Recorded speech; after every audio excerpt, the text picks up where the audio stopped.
Chers frères et sœurs, enfants, jeunes hommes, jeunes filles, chers amis, bonsoir. Vous êtes sur YouTube ADD Nantes et vous pouvez aller sur YouTube ADD Nantes, enfants et ados, avec le caméraman Stéphane. J'espère que vous allez bien et que nous sommes entrés dans le déconfinement et que vous avez repris le travail et les enfants l'école. Enfin, nous comptons sur la grâce et sur la bénédiction de Dieu.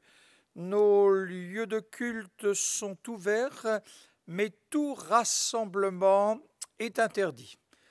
Nous allons donc ouvrir la Bible. Je vous invite à prendre la vôtre et à l'ouvrir dans le livre de la Genèse au chapitre 40e à partir du verset 12e.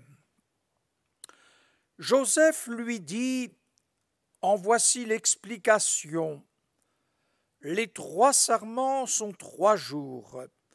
Encore 3 jours, et Pharaon relèvera ta tête et te rétablira dans ta charge. Tu mettras la coupe dans la main de Pharaon, comme tu en avais l'habitude lorsque tu étais son échanson. Mais souviens-toi de moi quand tu seras heureux et montre à mon égard de la bonté. Parle en ma faveur à Pharaon et fais-moi sortir de cette maison, car j'ai été enlevé du pays des Hébreux et ici même je n'ai rien fait pour être mis en prison. Et j'ajoute dans ce trou. Le verset 23e, le chef des échansons, après avoir été libéré, ne pensa plus à Joseph, il l'oublia. Ce que nous allons partager ce soir, c'est « il l'oublia ». Notre lecture nous montre que le chef des échansons a eu un songe comme son collègue étant aussi incarcéré, et Joseph, voyant dès le matin que leur visage était triste, il s'est préoccupé de leur sort, et suite à l'explication de ce songe, Joseph en fit l'explication. Et puis, il lui recommanda: souviens-toi de moi quand tu seras heureux et montre, je te prie, de la bonté à mon égard, parle en ma faveur à Pharaon et fais-moi sortir de cette maison, car j'ai été enlevé du pays des Hébreux et ici même je n'ai rien fait pour être mis en prison dans ce trou. Mais, comme nous l'avons dit, le verset 23e, le chef des échansons ne pensa plus à Joseph, il l'oublia. Car j'ai été enlevé du pays des Hébreux. C'est un jeune qui a 17 ans, qui fut victime d'injustice familiale, de jalousie, de méchanceté. Là, il a environ 28 ans. Et le verset 1er du chapitre 41e nous dit au bout de 2 ans. Ce qui veut dire que ce chef des échansons l'a oublié, mais Pharaon lui-même eut un songe. Et dans ce songe, il cherche en avoir l'explication par celles et ceux qui l'entourent. Et puis, voyant que personne ne pouvait en donner l'explication, voici que cet homme qui a oublié dit au Pharaon: il y avait là avec nous un jeune Hébreu, esclave des chefs des gardes. Il avait donc 28 ans. l'épreuve durera 13 années. 13 ans, c'est long, vendu d'un maître à un autre, d'une injustice à une autre, accusé de faiseur de songes, accusé de viol, mais Dieu suivait la vie de ce jeune homme.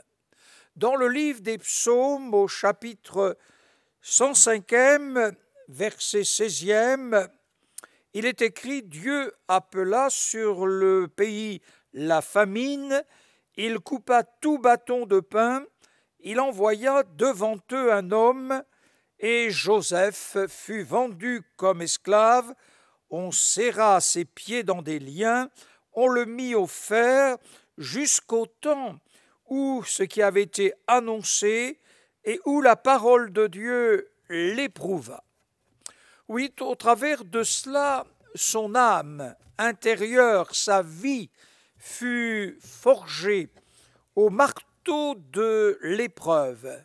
Il est devenu l'âme inébranlable, l'âme revêtue de la solidité de l'acier pour supporter le poids des responsabilités et des succès. Il est vrai qu'un chef des échansons peut oublier. Les hommes peuvent oublier dans sa vie professionnelle, oublier par ses amis, oublier même par le pasteur, oublier par l'Église. Des oublis qui font mal, qui intérieurement nous mettent dans l'irritation, dans la souffrance. Et là, depuis ce jour où les chansons est sortie, 730 jours viennent de s'écouler. Oui, 730 jours, c'est long. Mais les chansons se souviendra de lui et parlera en sa faveur au roi. Et la Bible nous dit dans le livre de la Genèse, chapitre 41e, verset 14e, Pharaon fit appeler Joseph. On le fit sortir en hâte de prison. Il se rasa, changea des vêtements et se rendit vers Pharaon. Pharaon expliqua le songe des 7 vaches grasses, de chair et belle, 7 autres vaches maigres, fort laides d'apparence et décharnées. C'est l'annonce de Dieu qu'une grande famine arriverait. Il y aurait 7 années d'abondance, 7 années de famine. Et c'est ce qui est arrivé. Et Pharaon, écoutant Joseph, non seulement dans la révélation, dans l'explication du songe, il dit aussi comment faire pour sauver le pays de l'Égypte et même une partie l'humanité. Oui, il y a des choses qui nous surprennent. Pourquoi Dieu n'a-t-il pas envoyé et choisi un homme de l'Égypte? Pourquoi Dieu a-t-il choisi, Joseph? Tout cela, ce ne sont que des suppositions, mais en réalité, Dieu sait ce qu'il fait. Au travers de tous les événements, il sait ce qu'il fait. Nous avons par exemple la maladie du Covid-19. Ce n'est pas le fait du hasard. Les hommes, les scientifiques sont en train de chercher. Mais Dieu n'est pas pris par surprise. Il n'est pas en train de faire un comité avec son Fils, avec l'Esprit de Dieu, pour savoir comment cela est arrivé. Dieu le sait, Dieu le savait. Rien n'est au hasard dans la vie de Dieu. Mais les uns et les autres, nous savons que le monde ne sera plus le même. L'Église ne sera plus non plus la même.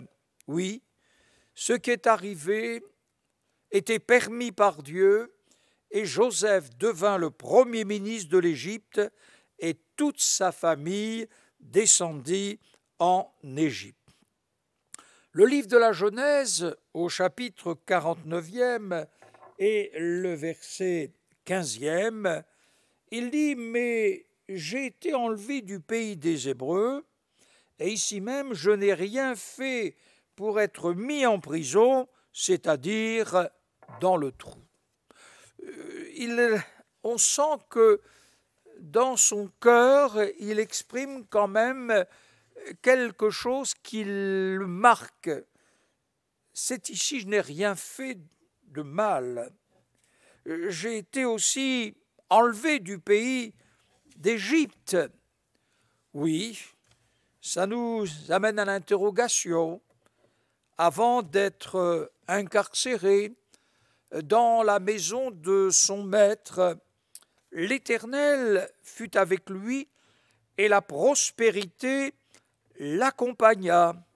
Il habita dans la maison de son maître. Tout est pour lui quelque chose de formidable, de merveilleux.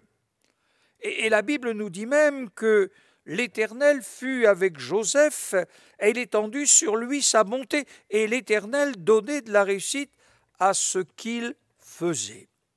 Oui, un jeune, dans le fond, qui a été enlevé du pays des Hébreux à cause de la méchanceté de ses 10 frères, à cause de ce qu'il a révélé aussi, ses songes, qui en réalité vont s'accomplir, à cause aussi de ce qu'il a été privé de la communion, de l'intimité avec son père et aussi avec son jeune frère. Mais chemin faisant, il se retrouve là avec la bénédiction de l'Éternel et la prospérité l'accompagnait. Et l'Éternel lui donnait de la réussite dans tout ce qu'il faisait. Et Potiphar abandonna aux mains de Joseph tout ce qui lui appartenait, et il n'avait avec lui d'autre soin que de celui de prendre sa nourriture. Et la Bible dit, Joseph était beau de taille et beau de figure. Et puis, quelque chose est arrivé. La Bible nous dit après ces choses. Il arriva que la femme de son maître, Madame Potiphar, porta les regards sur Joseph et dit « Couche avec moi ».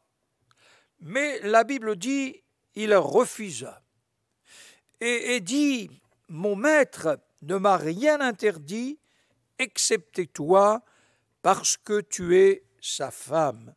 Comment ferais-je un aussi grand mal et pécherais-je contre Dieu ?» Et la Bible ajoute que chaque jour, elle parlait à Joseph dans le même sens, mais il refusa de coucher auprès d'elle et d'être avec elle. La tentation a duré. Il aurait pu en réalité se laisser introduire dans cette tentation au lieu de refuser. Non, une journée, 2 jours, un temps assez long, il refusa. La tentation a donc duré, elle s'est renouvelée, et se faisant chaque jour plus pressante. Si nous regardons notre société, la tentation du sexe, qui s'étale chaque jour, qui s'étale dans les kiosques à journaux, sur les affiches publicitaires, sur les écrans, et que dire du portable aussi, avec la pornographie. Non seulement les ados, les enfants, les jeunes gens, les jeunes filles, les adultes, peut-être même malheureusement les personnes âgées. Oui, nous sommes souillés. Nous avons tout pour nous pervertir, et dans cette liberté du sexe à l'heure actuelle, eh bien, c'est presque devenu banal, c'est presque devenu ordinaire. Mais en réalité, la Bible nous montre que ce jeune, cet homme, avait des principes dans sa vie. Et un jour, et dans la vie de l'être humain, il y a toujours un mauvais jour, un jour propice, un jour qu'il est entré dans la maison pour faire son ouvrage et qu'il n'y avait personne. Madame Potiphar, voyant qu'elle était seule avec lui, le saisit par son vêtement et encore lui dit « couche avec moi. Et là, il s'est enfui. Il a pris la fuite. Et la Bible nous dit qu'elle lui laissa son vêtement dans la main et s'enfuit dehors. Les choses vont à une rapidité incroyable. Lorsqu'elle vit qu'il lui avait son vêtement dans la main et qu'il s'était enfui, en un mot, une partie de son vêtement, oui, tout de suite, elle a établi un plan de vengeance. Et puis elle a dit, mais cet homme est venu pour coucher avec moi, mais j'ai crié à haute voix, et quand il a entendu que j'élevais la voix et que je criais, il a laissé son vêtement à côté de moi et s'est enfui dehors. Et puis, quand M. Potiphar est arrivé, elle a expliqué la même chose. Oui, c'est hébreu, voici ce qu'il a fait. Et bien sûr, M. Potiphar fut irrité, et ce jeune homme, en réalité, il s'est retrouvé dans la prison. Et il le dira lui-même, j'ai été mis en prison dans ce trou et je n'ai rien fait. C'était beaucoup pour lui lorsqu'il retrace sa vie pendant 11 années. Et nous, les uns les autres, nous retraçons notre vie parfois. Et là, ce jeune aurait pu dire, cet homme jeune, oui, de quelle manière j'ai quitté la maison de mon père, victime d'injustice, victime aussi de clans familiaux, et que dire? Et puis ensuite vendu comme un esclave, et d'esclave vendu à d'autres esclaves, pour arriver en Égypte chez Monsieur Potiphar, plus ce qui m'arrive accusé de viol, plus aussi l'incarcération, cela faisait beaucoup. Il aurait pu dans son cœur balayer sa foi en Dieu. Il aurait pu balayer aussi tout ce qui était devant lui et devenir un homme irritable, méchant, etc. Mais la vengeance, c'est une flagrante injustice qui le priva de tous ses privilèges. Mais il n'avait perdu ni son honneur, il n'avait ni péché contre Dieu. Et pourtant, dans la prison, la Bible nous montre que l'Éternel était encore avec lui. Cet homme intègre et juste, eh bien, le chef de la prison a permis qu'il soit responsable. Oui, mais là, il est oublié. Si les hommes oublient, Dieu n'oublie pas. Dans l'Épître aux Hébreux, au chapitre 6e, verset 10e, Dieu n'est pas injuste pour oublier votre travail et l'amour que vous avez montré pour son nom, ayant rendu et rendant encore des services aux saints. Oui, Dieu n'est pas injuste pour oublier votre travail et l'amour que vous avez montré pour son nom. Le prophète Ésaïe, au chapitre 49e, verset 15e, le peuple d'Israël disait « Le Seigneur m'a oublié ». Et le prophète répondit de la part de l'Éternel « Une femme oublie-t-elle l'enfant qu'elle allait? N'a-t-elle pas pitié du fruit de ses enfants? Quand elle l'oublierait, moi, je ne t'oublierai point. » Pourquoi? Parce que voici, je t'ai gravé sur mes mains. Pourquoi l'Éternel ne peut-il l'oublier? Voici, je t'ai gravé sur mes mains. Votre nom est gravé sur la paume des mains de notre Seigneur Jésus-Christ, qui ont été percés pour nous au calvaire, et il a tout accompli.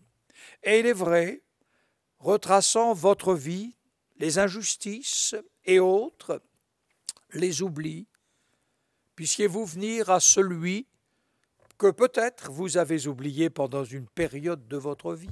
Et peut-être encore vous êtes celui qui est dans l'oubli à l'égard de Dieu, à l'égard de Jésus-Christ, à l'égard de l'Esprit, à l'égard de sa parole, à l'égard de l'Église. Puissiez-vous vous souvenir de Jésus ce soir. Puissiez-vous, dans cette période de confinement, de déconfinement, réfléchir sur votre état spirituel, réfléchir sur la bonté de Dieu. Et peut-être il y a très longtemps que le nom de Dieu n'a pas jailli de votre cœur. Il y a peut-être très longtemps que vous n'avez pas prié Dieu au nom du Seigneur Jésus-Christ. Il y a peut-être très longtemps que vous n'avez pas réalisé la présence de Dieu. Mais pourriez-vous ce soir vous souvenir de celui que vous avez oublié, de rouvrir la parole de Dieu ou de l'ouvrir et de vous souvenir de Jésus. Que Dieu vous bénisse. Nous allons prier ensemble. Je vous invite à vous recueillir et nous allons demander la grâce et la bénédiction sur votre vie. Dans le silence de votre cœur, dans le murmure de vos lèvres ou à haute voix, ayez cette liberté et ensuite nous allons prier pour le corps médical, pour notre nation et pour les nations. Seigneur, notre Père céleste, nous te bénissons, Seigneur, parce que toi, tu ne nous as point oubliés. Et je veux te prier de confirmer ta parole ce soir dans les cœurs. Oui, Seigneur, nous n'avons plus t'oublier, mais toi, tu ne nous as jamais oubliés. Que ce soir, chacun puisse faire le point dans sa vie spirituelle, réouvrir son cœur à ton égard, à ton amour, à ta fidélité, réouvrir son cœur à l'égard de ce que Jésus a tout accompli sur la croix du Calvaire. Oui, que ces âmes rouvrent la Bible, la parole de Dieu, ou continuent à la serrer dans leur cœur. Nous te prions de les bénir tout particulièrement et nous comptons sur l'action de l'Esprit de Dieu pour les convaincre. Seigneur, nous te prions aussi pour le corps médical. Nous te prions pour ces hommes et ces femmes, Seigneur, qui travaillent pour arracher les uns les autres de la mort. Merci pour celles et ceux qui sont guéris. Nous te prions aussi de bénir la nation, de bénir les nations. Souviens-toi de celles et ceux qui sont seuls, qui pleurent un être cher. Seigneur, fais-nous grâce. Nous t'aimons et nous savons que tu ne nous oublieras jamais. À ton nom soit la gloire. Amen. Nous allons chanter ce merveilleux chant « Quand ton cœur pleure ». Dieu veut sécher tes larmes et ton cœur.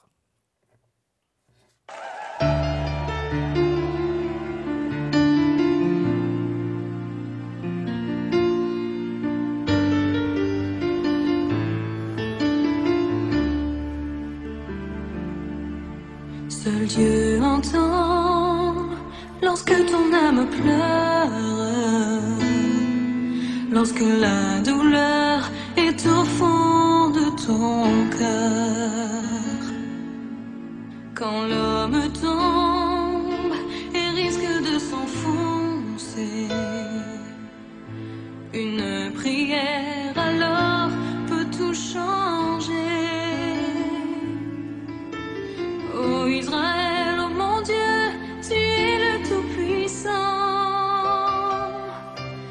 Tu m'as donné la vie et j'ai tout pleinement. Et si je pleure parfois, si mon cœur est en larmes, même dans le silence, c'est le cri de mon âme.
bonsoir. Prenez bien soin de vous, prenez bien soin de votre vie spirituelle. Que le Seigneur vous donne un bon repos. À demain soir.